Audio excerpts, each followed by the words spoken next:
Okay, we're rolling. Hey, welcome back to the How to Podcast series. It's Dave. Hope you're doing great. Glad you're here. We are still plugging through our little mini-series here, 4 episodes here around the idea of how to sound more human in an AI world. And the one thing that AI is going to do, if you use any of those AI automated editing tools, which are crap, I think I just said that out loud. Yeah, I don't use them because they're crap. And I'm actually an audio editor. I don't push a button. I actually do it myself. Yes, woo. They remove silence, these tools, and they make you sound like you're in a hurry. And I'm not a big fan. When I go on a show and I'm edited with these tools, I sound rushed and I get anxious. And I was there and I wasn't rushed or anxious when I did the recording, but when you listen back, oh my gosh. And so I think there's power in silence. There's a thing I love about music, that the beauty of music is found between the notes, the gaps between the notes. That's where the beauty of music is. And the beauty of podcasting is found in the gaps in between what you're saying and what you're going to say next. And I think that gaps can be used really well. Pauses can be great. Silence is awesome. Silence is golden, apparently. So then I guess podcasting is silver. Speaking is silver and silence is golden. So there you go. I think we need to have a little bit more pauses and silence in a world of AI where it's going to be all smashed together like one big long sentence. As podcasters, we can lean into something that makes us different than all those AI bots and AI voices and AI this and AI that. We can be actually unique by just pausing.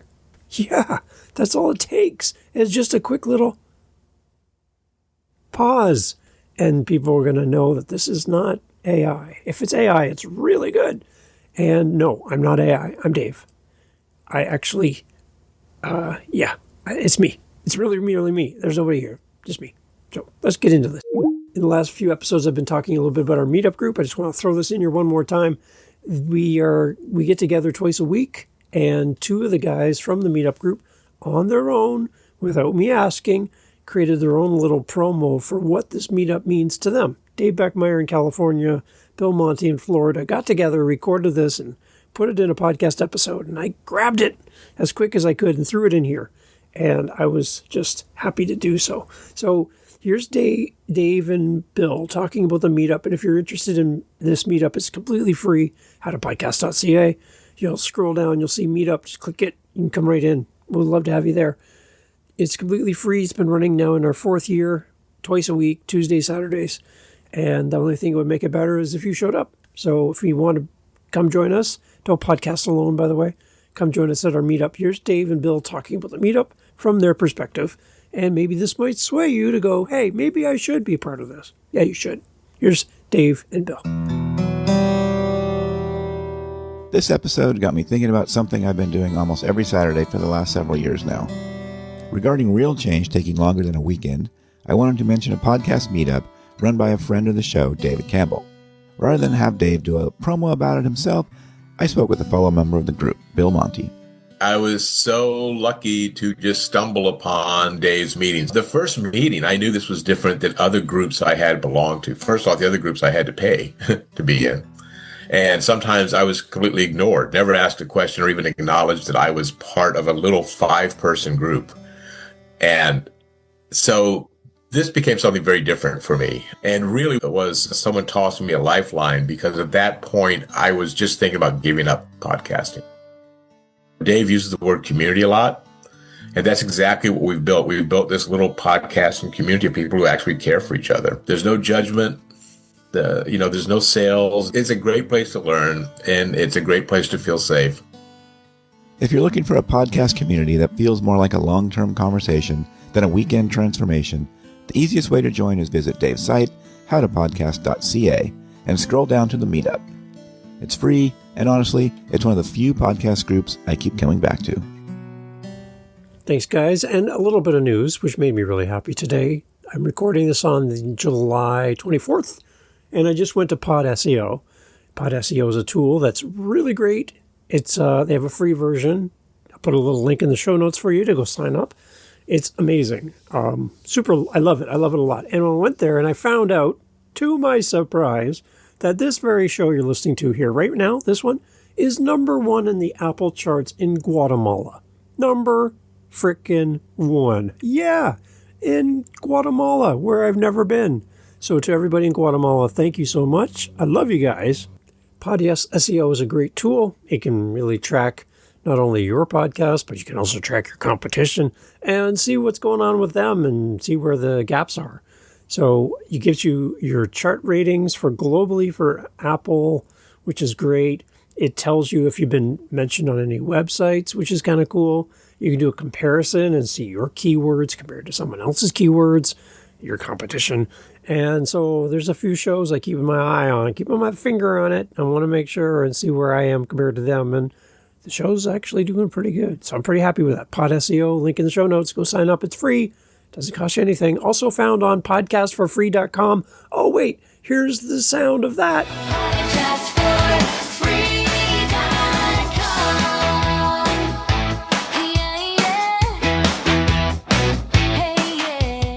There you go. That makes me happy. Yeah, I got that out of my system. Okay, let's move on, guys. Let's talk more about these pauses. Okay, these things that I call gaps that you can put into your podcast, which will make you sound more human and less AI. So if you're monotone, flat, and all your words mash up together, you're AI. And this show's not for you. If you're a human being and you want to sound better than AI, then stick around. We're going to put the pause in pause casting. Yes, I'm strange. Here we go. There's something that's completely not getting enough airtime in podcasting, and that is the leveraging pauses in your podcast to make it stand out and make it different than all of the automated things that are happening. There are tools that brag about taking away all of the gaps, all of the silence, and you just click this one little button and we'll wipe out all of that dead air space so that there's no weird gaps like that, and we'll make it sound so clear and crisp. Don't waste anybody's time, Dave. Well, you know what? Sometimes a gap is meaningful. It's thoughtful. It's a chance to contemplate what just happened there. It's a chance to reflect and maybe ponder. These gaps are important. And in podcasting, we got to learn that we're not radio people.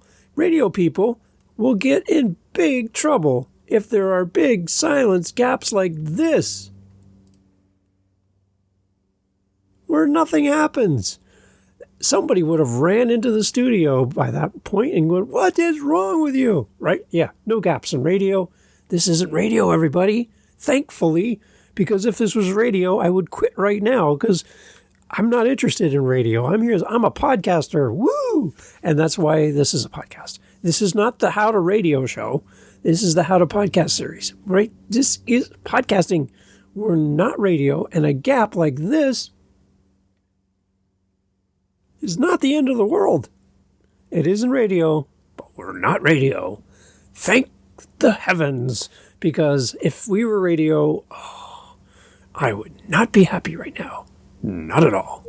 Many newer podcasters fear silence because it can feel like it's a mistake. It can be awkward. It can feel like you're being exposed. Oh my gosh. And if you do it too long, you're like, oh no, I broke the internet. I broke my podcast. We rush to fill it up with filler words like and ah and and but we can't have any gaps. We have to fill it up with something, so we make up these weird noises with our mouth hole to fill up the gaps, and it's just not working. And we're afraid of the silence. We're afraid of being alone with our thoughts. We're afraid of thinking before we answer, because if we do that, we might come off as actually smart. So we fill it up with a bunch of crap just to fill up all the gaps, make it all nice and smooth and cover all those gaps over. But in audio, silence is not dead air when it's intentional. It's punctuation. It's a comma, a period, a question mark.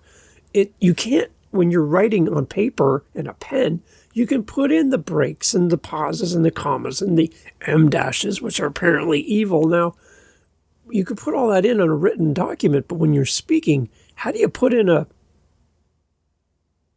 pause? How do you build upon things? How do you make a statement? How do you ask a question? Right? We have to use our voice, and pauses are part of your punctuation as a verbal speaker. Again, using your mouth hole, right? Well-placed pauses help listeners to process what's just happened in real time. Remember, they're doing something else while they're listening. So they're not just sitting there staring at their phone right now. They're probably doing something else. You're doing something else right now. I can see that. So when they're doing something else, anytime that you pause, it allows people to catch up with you. It allows them to rejoin the conversation that's in progress. Why do beginners in podcasting and some long-standing podcasters fear silence altogether? Why? Why are we so afraid of this? Podcasters fill up, like we talked about, those gaps with the ums and the ahs and the likes and the you knows and right? All these ones, right? It's a way to fill up the unnecessary, that space with unnecessary words, because if we don't, we feel like we're losing control of what we're thinking and saying. What is really happening is that the speaker is trying to think and perform at the very same time without giving their brain space to reset. If your brain needs to reset, your listener's brain needs to reset. That's a good sign. It's time for a gap. That pressure can make a podcast sound rushed, uncertain, and harder to follow. There's a podcaster who podcasts about podcasting, and when she talks at 1,000 miles an hour. And I'm just like, I actually go into my app and I turn her speed down. You know, you can turn your speed up. Most people like to listen faster. You're probably listening to this faster. I turn her down because I can't even get every word that she says. It's just a blur. It's like a train going by and you're standing at the train station and the train goes by at full speed and you're like, what was that? And like the papers are floating up into the air and there's dust cloud. And you're like, what was that? Oh, that was a person podcasting at the speed of sound. Like, slow down already, right? Silence is one of those things that helps to pause and break up these big walls of words and make it more digestible. So leverage these, lean into these. These pauses are really going to help your show. It's important. It's a really important skill for us to develop. It lets your voice sound more composed and it gives your audience room to keep up with you as you speak. It's really, really important. So there's some types of pauses to think about that you can use in your show. I got 3 for you. Ready? First, micropause. Real or shattering, Dave? Yep. Micropause, a very short little pause between words or phrases. This helps your sentence to land more clearly and make important ideas easier to follow. It is useful when you're naming steps, you're listing benefits, you're reading from a script, like I'm doing right now. See? There. Micropauses, little tiny ones. Go ahead, use them as much as you want. They're great. The next one is a beat pause. I'm a musician. I've been playing music for 46 years. I know what a beat is. You probably know what it is to drop the beat, right? Yeah. Or feel the beat, right? You can, yeah. There's also a backbeat. There's all kinds of beats. There's beats also that are vegetables, but that's a totally different podcast. The beat pause is slightly longer pause after an important line. Like that. This is the pause that lets a statement breathe. I won't take that breath out of my edit. Okay, it lets it breathe. There's just some room. It works especially well after a strong opinion, a reveal, a punchline, or a memorable takeaway, because it gives the listener time to absorb what just happened there and be able to move with you into the next piece. So a thoughtful beat pause, like that, really helps in your podcast. So feel the beat, feel the pause, insert the beats. Beats are great, apparently. Do them more often. And then there's also the full pause, a more noticeable pause before a new idea, before a new segment, or when you want to shift your topic. This functions like a paragraph break in writing. It tells the listener, audibly, we're moving on now, and it helps to keep the episode organized and easy to track. I do this, but then I'll throw in a sound effect to also then signal that we're moving on, Dave. We're moving on. Let's move on, Dave. Let's move on. Like this sound before we go to our next spot. Cue the sound. So why do pauses improve our listening? Like, why is this so important? Pauses do more than help a host sound more polished. I hope I'm sounding more polished. They also help the listener to actually understand the content. When you pause after a complex idea, your audience gets time to actually process what just happened here. Think about it, put themselves into the situation, make up their own version of the story for themselves, and be a part of the conversation. Instead of like a train whistling by at Mach speed, you're actually slowing down so people can enjoy the ride. That's what it does. Pauses help improve listening for your audience. And this really matters if you're more educational or you're doing an interview or your story-driven podcast where listeners are trying to retain the meaning of what's being said, not just hear the words that you're saying. Pauses also deepen your emotion.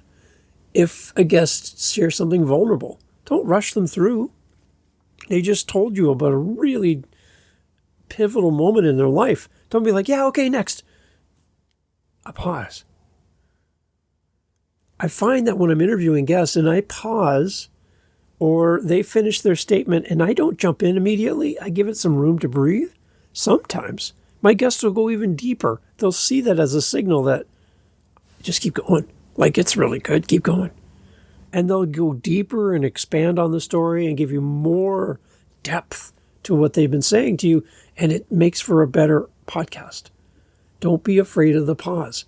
If at any point you're like, that was too long, that was too big of a pause, you can always go back in and fix. That's called editing. Don't be afraid of editing. It's your friend. It really is. It's like your best buddy. Editing is going to help you. If you're telling a story, a pause can heighten tension, create curiosity, or even let a moment hit before moving forward. In other words, silence can do emotional work that words just can't. Using pauses for effect. Pauses are like super powerful in 3 podcast moments. When you're telling jokes, a story, or a call to action. For jokes, the pause is the timing part. That's what people love about comedians, is the pause, the timing, right? A punchline often lands better if you give it a beat before you go right into the delivery, right? When you give that space, right? So like, why do turkeys love Android phones? Because they love to Google. Okay, see? Like, that's terrible. A terrible joke, Dave. But there was a pause for you to kind of do, well, what do I do? Turkeys love Android phones. Google, right? Yeah, okay. So there's a break there. There's a pause. It gives you a chance to kind of, why do turkeys love Android? Just like that. You're giving it a chance for the joke to land, to give him some space, sets up the punchline, bam, deliver. It's great. For stories, pauses create pacing and suspense. So the girl walks up to the door and she pauses before she puts her hand on the door handle. And she waits.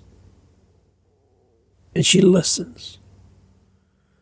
She hears a stirring on the other side of the door. But she doesn't know what it is. And her heart sank. And then she realized she's at the wrong house. Right? Yeah. So, right, in a story, you can do that kind of stuff, and you're just like, people are like, and pauses are really good for that in a story. Lean into those. For a call to action, a pause before you ask makes the transition feel more intentional instead of rushed. Instead of, go to my website, buy my thing. If you go to my website, howtopodcast.ca, you're going to find that I have my calendar link there. That calendar link is there for a reason. I would take it off in a heartbeat if I didn't want to meet with you. But I do. I want to meet with you. So if you go to howtopodcast.ca, it's howtopodcast.ca, you'll see my calendar link right there. I would love to have time with you. You and I can have a virtual coffee, talk podcasting, talk about whatever you want. But I'd just love to meet you. Find out what you love about the show and how I can help you as a podcaster, as a friend. howtopodcast.ca. Calendar link's right there. I would love to have time with you. Did you count all those pauses? And are you going to go to my website and set up some time? Yeah, you better. That's what we're doing in a call to action. Pauses really help. They really, really do. So lean into them. Think of your pause as a way of saying, this next part matters. And then this little small shift can change how the message feels. Instead of sounding hurried, like you're in a hurry to get through this podcast, it's a better delivery mechanism for your audience. Some practical drills for you to do, right? Because we want to move from sounding like an AI bot, an AI voice, and do actual human voice. And pauses are going to be your thing. Some practical drills. If you want to get better at using silence, practice this in your hosting, in your interviewing, and also don't remove all your gaps in your editing. Try adding a full second pause after your main point and notice how it changes the feel of a sentence. That simple habit can make your content and you as the host sound more authoritative and help your listeners to register the takeaway before you move on to something else. Also, read a short script and deliberately replace filler words with pauses. Where you feel the need to say say nothing. When you're going to say right, like for the 50th time in a sentence, come on. Then remove that desire to say the word right and put a pause in there. Just put a pause. Just bite your tongue and say nothing. Try it. Just shut up instead of saying anything and see what happens. By you being conscious of your ums and ahs, you'll start to identify them before they come out of your mouth. You'll leave a gap. It's a chance for your audience to catch up with you. And if you don't remove them all with some goofy AI tool, then you can actually keep the gaps and be okay with it. You're not a radio star. Radio's dying. Podcasting is growing. Join the podcast side here. You can do a pause and not break your podcast. A tip for solo podcasters when it comes to pausing. Can you tell I've had too much coffee today? Okay, if you're recording alone, you do not have a visible audience in front of you, obviously, because you're then recording alone. That makes this silence thing even more useful because it becomes your built-in check-in with the listener. A pause says, take this in. I know you're following along. This is especially helpful in a solo podcast where complex ideas or a ton of information is being shared. Instead of racing through your point, pause and let the listener catch up. If you're speaking from stage in front of a large group of people or a small group of people, but you're up there, you're the expert in the room, pauses help people stay in time with you and gives them a chance to catch up. A better way to think about silence as a podcaster. The best podcasters do not just speak well, they pace well. They know when to talk, when to emphasize, and when to basically shut up and step back and let the moment work. Silence is not your enemy, it's your friend in podcasting.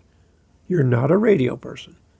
If you want your podcast to sound more confident, more emotional, and more professional, stop treating pauses like empty space.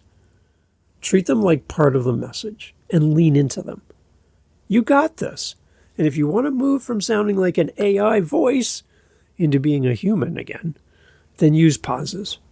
And when you're editing your show, or you have an editor, tell them or tell yourself, don't take out all the gaps. Don't click that button on that AI tool that removes every single gap. Don't do that because sometimes the gap means everything. And if you remove it all, You're going to be like that podcaster that talks 1,000 miles an hour, and you're like, what just happened here? I caught maybe every 10th word of that person. I have no idea what they said.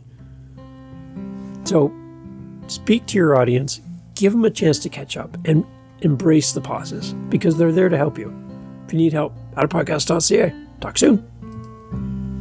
So I get asked quite often, usually at the end of a podcast, like right now, Dave, how can we help you? Like, how can we, as a listener, like, support the show?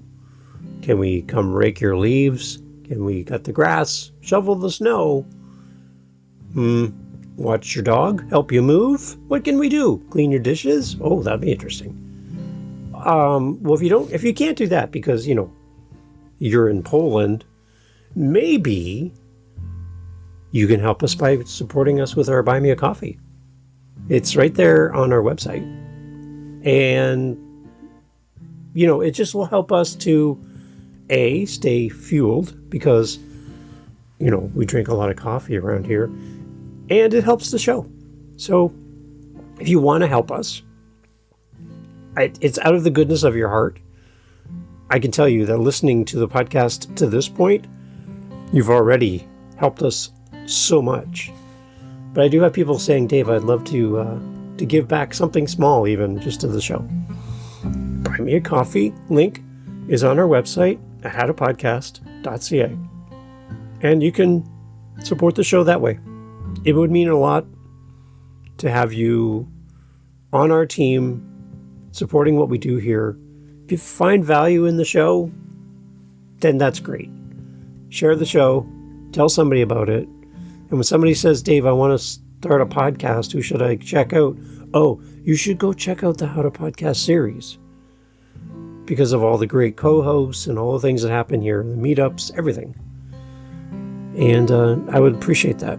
And then fill our cup once in a while if you can. But again, thank you so much for being here and supporting the How to Podcast series. Take care. Talk soon.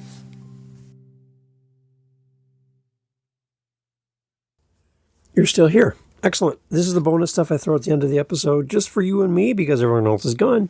And I just want to say thanks for listening to the entirety of the podcast. It means a lot to me. And the longer you stay with the show, the better. It means as much, if not more, than a rating or review. Really. Because you're proving to the app that this podcast is worth your time. And again, to everybody in Guatemala, hello. Number 1 in Apple in Guatemala. Like, what the heck? That's amazing. So thank you. Thank you. Thank you. Thank you. The question I had from a podcaster is, how do I confidently assert control in an interview when a high-profile guest becomes dismissive or patronizing? How do I confidently assert control over an interview when my guest starts talking me down? Now, most likely if you do pre-interviews, this is going to be cut off before it even starts because you're going to get a sense of the guest. You're going to listen to them in advance before you even meet with them, right? Right? Yeah, right? Yes. You're going to go listen and do your homework before you even meet them. And then you're going to see if they do that to other people. And you're like, oh, warning bells.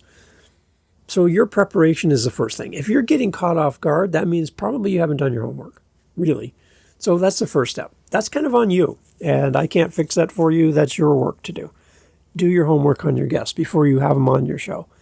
If you find that your guest is mistreating you or hogging the mic, taking over and controlling your show, you can always stop.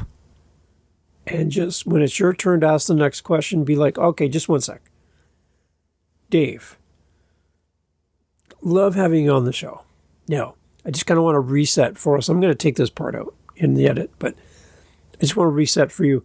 This is the idea. We agreed upon this kind of line of questions. Here's our audience. This is what we're focused on. I feel like we're getting away from the main objective of the show. I want this to be a great experience for you, and many people respond. I know that my audience is not going to really like where we're going. They're going to want us to kind of go in this direction. So are you okay if we just kind of change gears? I'm going to ask more questions. If you could kind of shorten your answers a little bit, Then we can get more information out there. I really want to serve you well. Is that okay? When you do that, you stop. It's your show. You shouldn't be sitting in the back seat of the car and someone else driving your podcast as if it was a car. You should be driving. You're behind the steering wheel. You have your foot on the gas and the brake. You're the one in control of this thing. And the moment you give that up to somebody, you're at their mercy. So don't let it happen. And don't let people talk down to you. Stop the podcast. And if it keeps going, stop it again. Stop it again. This is your show. And if all things fail, you're like, listen, we can either come back on a different day because it's just not working today for some reason. But I want to honor you, and maybe we just need to take another shot at this. Maybe I need to do some more research. Put it on yourself a little bit. That helps. And end it. Just end it. You're done. There are more people who want to be on podcasts than there are podcasts. Okay? So don't feel like you have to have everybody on and you're at the whim and you have to bend a knee to every single person who comes on your show. No. It's your show. Do it your way. And if you don't like the episode after it's recorded and you can't turn this turd into something good, then just don't release it and let your guests know, hey, episode didn't work out as planned. Don't lie to them and tell them that the computer ate it. Don't tell them that your dog ate the podcast. None of that stuff. Tell them the truth. It's not going out. If you want to come back on a different day, we can try it again. But I wouldn't offer them the podcast at all. If it's not working, don't release it. If you need help, you need some advice or someone to listen to an episode where you felt like it went off the rails before you release it, send it to me. I'll listen to it. I'll give you some feedback. Maybe some edits will make it better. I'd love to help. howtopodcast.ca. You got this. Take care.